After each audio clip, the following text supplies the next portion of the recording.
Hello, my name is Oliver Devlin, and I worked on the unbeLEAFable effects of deciduous trees near streams in southeast Wisconsin as an intern at the Welty Environmental Center.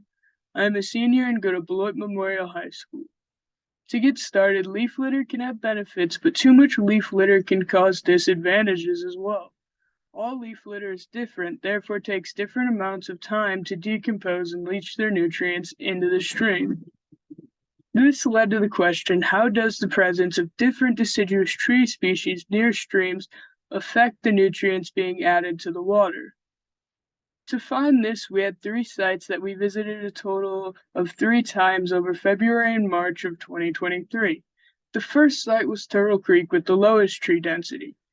The second site was Springbrook with medium tree density, and finally the highest tree density was Goose Creek. At each site we tested 3 different points using globe integrated hydrology protocols. To make the watershed tea, we put 450 milliliters of water to 1 gram of biomass in a container and let it soak for 11 days. We used this to test the nitrates every 24 hours during the school week. We observed things like air bubbles and leaf tannins as seen in Figure 1. What we found were the higher amounts of deciduous trees near streams made the dissolved oxygen go down but had less of an effect on the nitrate level. Table 1 shows the different species of trees we found at each site, as well as the average nitrate level found during the watershed tea in parts per million.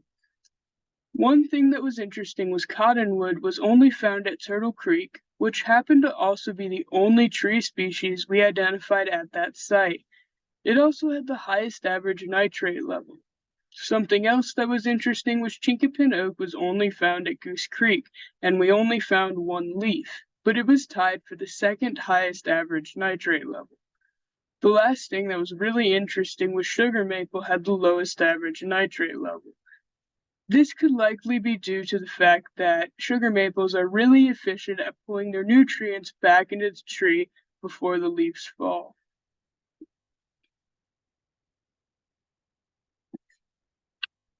In Figure 3, it shows the average nitrate level and dissolved oxygen level found while testing our 3 sites.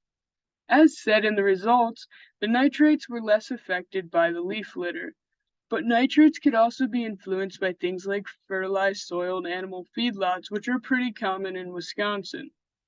When more leaves are added to the stream, bacterial activity increases, which could cause the dissolved oxygen to decrease. We can accept the hypothesis that as leaf litter increases, the dissolved oxygen decreases and the nitrate level increases. A previous intern found that there were more classifications of macroinvertebrates at Springbrook, likely due to food availability. Future studies could investigate other factors that are contributing to nitrate levels and what additional nutrients are being added due to those factors. Our biggest limitation was time when doing the watershed tea. Our biggest areas of human error were using a less accurate dissolved oxygen test kit. And regarding the watershed tea, we should have used different containers so the water would not have evaporated.